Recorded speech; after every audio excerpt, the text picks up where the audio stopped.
All right, so we got a new Kendrick Lamar interview. I found it on the pglang channel. He's doing it in the Grand National GTX. So let's check this out. That was one of my favorites, part two. That was the part two was like you're at the Olympics, bro.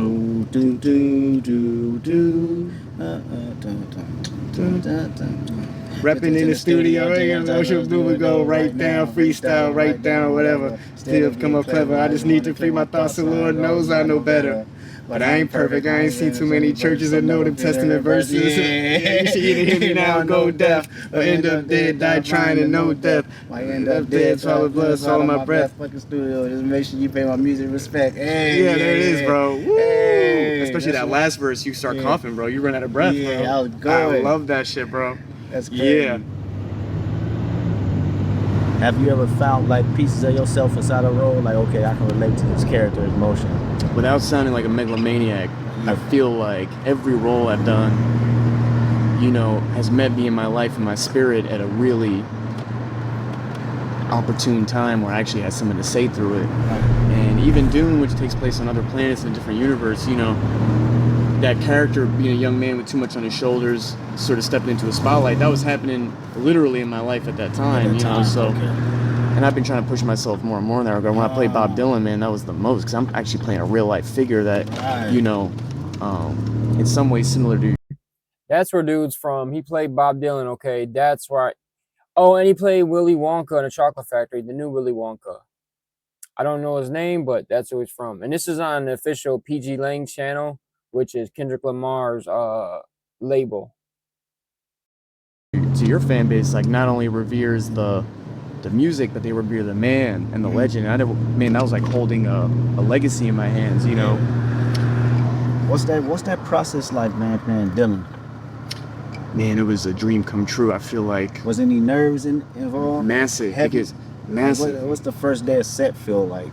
Man, knowing that you're going into a role like that. Great question, because it wasn't a day where I got to do much. I didn't get to play a song. I was literally, it was a scene on an airplane where I'm drinking coffee, and then so it was like a mind fuck. I'm like, all right, so I'm me playing Bob Dylan drinking coffee, you know. As far as like, if I started with a song, that's the stuff I spent 10,000 hours thinking about. Drinking the coffee, you know, wasn't as much. But the first time we did a song, that's when my confidence, you know, grew. I was just like, man, I didn't want to let him down, but I went harder on that than I ever went, bro. I really, I mean, I want to be one of the greats, and I put those hours in, and I continue to put those hours in. The Dylan Project, I put the 10,000 hours in, you know. You feel like you ever let a movie be made about you, or probably too young to be thinking about that? I don't be thinking about no documentaries and no nothing. I'm present. I'm going. Yeah, you're you right now. Sure, I still got ideas, man. I want to get to all that, you know. So, you know, to be real, man, I'm infatuated with like now. Like, I look at the present day and I see, you know, the goals that I sought out and that I accomplished. And I feel like I want to live a full life, man. Live a full life of inspiration. So. In gratitude, right? Yeah, gratitude. So that shit is like a appreciation not only to myself, but to the grind and to everyone else out there that's putting that work in, you know, in order to inspire one another and set the tone. Shit, you deserve it all, you know? Absolutely. For me, I can never do the same thing twice, right? It always got to be something that shows growth, who I am today versus yesterday. Real quick, why not? I still got you. See? My personal favorite. Yeah, shit. You know what I was telling you about, like Man in the Garden? Yeah. GNX is always that one song that I want everybody to get to for the purpose of the album. Yeah. This was the purpose of this album. Really. But this one isn't up top, right? This is like. Nah, but this is. 12, yeah. Right, but this is something that I teach myself on. Live your life, live it right, be different, do different things. Don't do it like he did, cause he ain't what you is, but you can't win. Wait, let's get straight to the point, to the meaning of life. What's my purpose? Maybe this earth ain't a good place to be. How far is heaven? Let's see. Is it in the clouds like they said it would be? I wonder when I die, will he give me receipts? I wonder with the eyes of the Lord. Look at me, look at me, look at me. I'm a loser, I'm a winner. I'm good, I'm bad, I'm a Christian, I'm a sinner. I'm humble, I'm loud, I'm righteous, I'm a killer. What I'm doing, I'm sad that I'm human. I'm people just ride to it, ride to it. God, this is some shit, man. When a bullet might hit, then you die to it, die to it, die to it, die to it. And your life is what we Wow. Hey. Aren't throwaways. These are all classics Right. too. So check it out. This is a case where, okay, I had to learn from this and say, okay, I'm at a point now in my career, I don't have to play the game of having the album track at the end of the record. I want that motherfucker up. I want it at the top. So you're going to get Man at the Garden at the top of the record. Right. Because I've put in enough work to say I want it this way, and that's my way. Like, if I can do this shit all over again, which I wouldn't, this motherfucker be it. Right. Be first or something. Yeah. Yeah. It said 7 tracks. I said 15. Called it EP. Yeah, man. You know your shit, huh? Yeah. Oh yeah, man. I go way back, man. Oh yeah. That's crazy. If any of that makes it, man, just know we're playing the deep cuts. Like, Right. I know all the hits too, man. I don't want people to think I'm stuck in the past. I appreciate My man, you, dog. well, I thought we were gonna go through my movies, bro. Come on, man. No, I'm kidding, bro. I'm kidding, bro. I was gonna pull the Netflix up right now, bro. Pull up. We watching all type of shit. We getting sentimental and shit. Yeah, you don't have 6 hours to kill right now, bro? Huh? You don't have 6 hours? You don't have 6 hours to kill? Hell no. We're crying in front of the We GNX. crying and shit. Yeah. Hey, bro, I appreciate you, bro. Thanks for letting me do this, man. Thanks for letting me do this. Hell yeah. Yes, sir. Okay, so that said part 2. So I'm assuming what they released on the NFL channel was part 1. I was looking for it somewhere else because in the NFL channel, this is it right here. The audio was coming out of one speaker. So for this to be professionally shot, like they got a crew, they got them mic'd up, they got cameras on the car. The audio should not be coming out of one channel. Like, I get it, stuff happens, but I guess this is part 1. So let's check this out. This is from the NFL channel. All right. My life is in your hands. So this would be part 1, I guess. You got movies to film. Yeah, exactly. Put your seatbelt on. You seatbelt on? Yeah, I'm gonna get it on. Hold up. He's like, man, my life's in your hands, bro. Basically, like, I don't know if I trust you driving this old-ass car. I might die.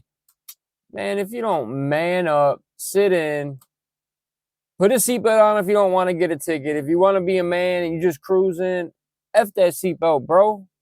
We ride like a G out here, especially when it's some old school shit like this, man. Come on.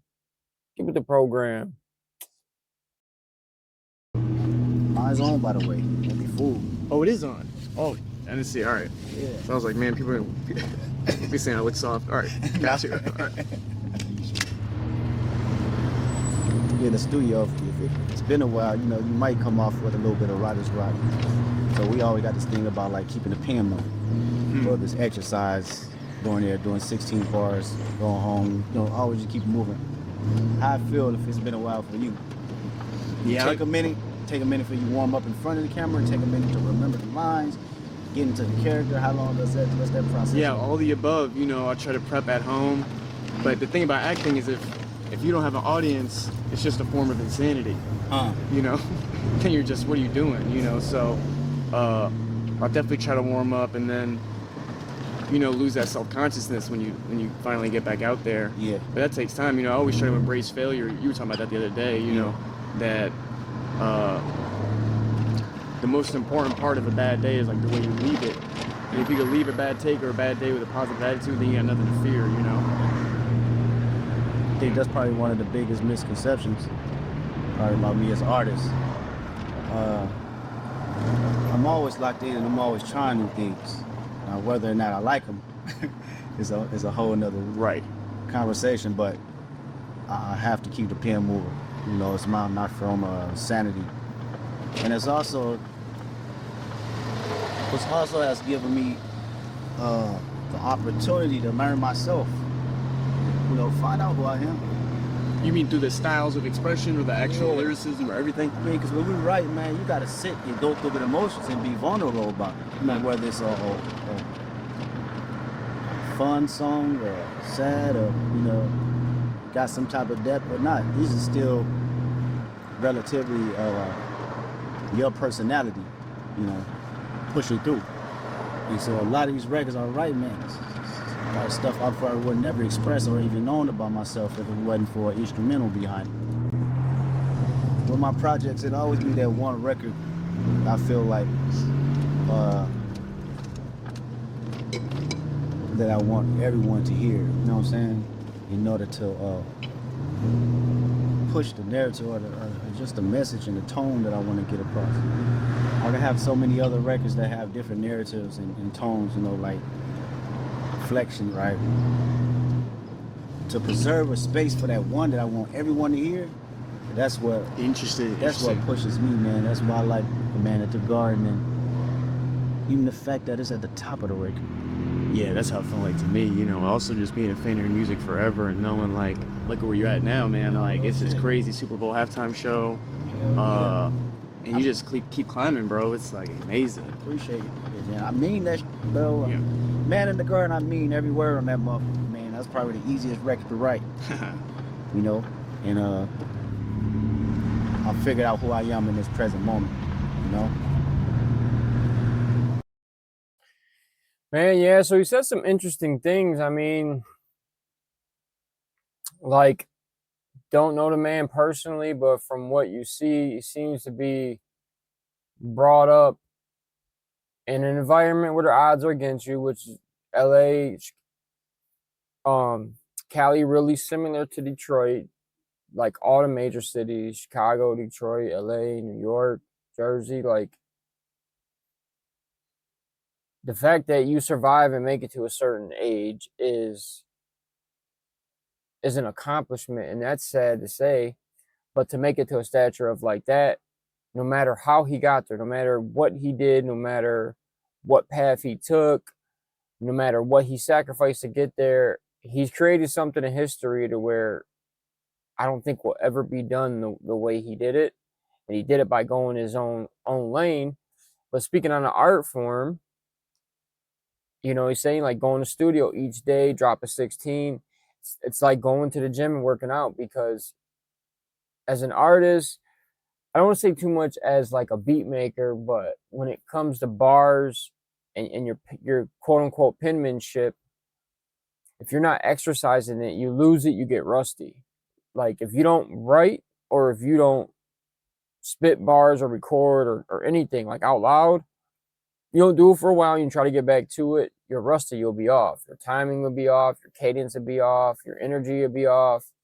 Especially when you don't write, your bars will be lackluster. Like that just goes to show that no matter what's going on, he stays sharp. Like he stays steady doing something. He probably has tons of songs in the vault.